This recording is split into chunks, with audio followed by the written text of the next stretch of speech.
Magandang umaga mga kabay. So ito po yung pampito ko na repair mga kabay, 39116G. Ayan, still 670 pa rin. So ganun pa rin mga kabay. Ayan, nakasaksak po yan. So hindi rin po gumagana. Ayan, so titingnan natin mga kabay. Tara, samahan nyo ako. So ayan mga kabay, nakalas ko na po yung screw. Yung isa na lang. Ayan.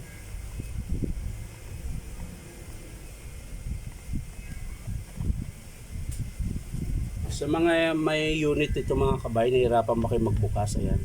Kasi nga po yung screw nito is flat siya pero may nakaharang sa gitna. So ang gagawin nyo po sa flat screw nyo, ayan, lalagarian nyo lang po yung gitna para mabuksan nyo po yung screw na to. Ayan. So ayan mga kabay, bubuksan ko na.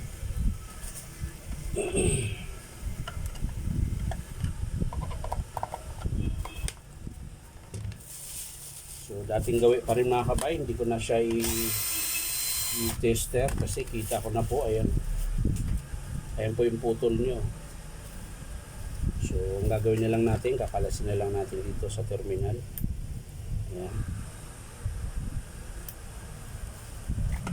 So ayan, bubunutan na ulit mga kabay. Ayan, putol ulit. Ayan, isa lang. So tatanggalan na lang natin ng balot. Ayan. Yun. So dito po siya naputol mga kabay. Yan. So dudugtong na rin natin mga kabay. Yan. Putol. Yan.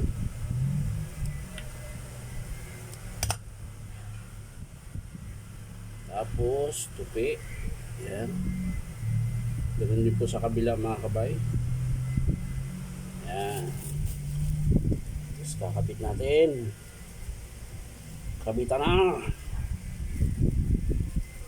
Ayan. Tapos sigpit. Oops.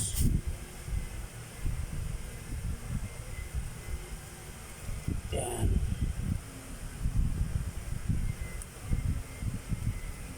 Okay. So yan na po mga kabay. Kakabit na natin yung cord clamp. Ayan. So ayan, titesting na natin mga kabay. Ayan, sasaksak na natin. Yun, ano sa mga kabay. Natin kung meron siyang init. Yun. So okay siya mga kabay. Nagbabaga. So ang sira niya mga kabay is wiring lang. So yan, sasara ko na mga kabay para matesting natin ng maigi. So yan mga kabay, nasara ko na. So titesting natin ulit. Ayan.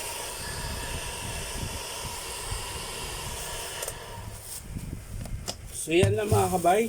Bali wiring lang din po ang sira nito. Letter G. Ayan. So yan, maraming salamat sa panunod at palike and share na rin po. At syempre pakisubscribe din po ako sa aking YouTube account na Inom Tabay. So yan lang po mga kabay. Maraming salamat. Merry Christmas. Bye-bye.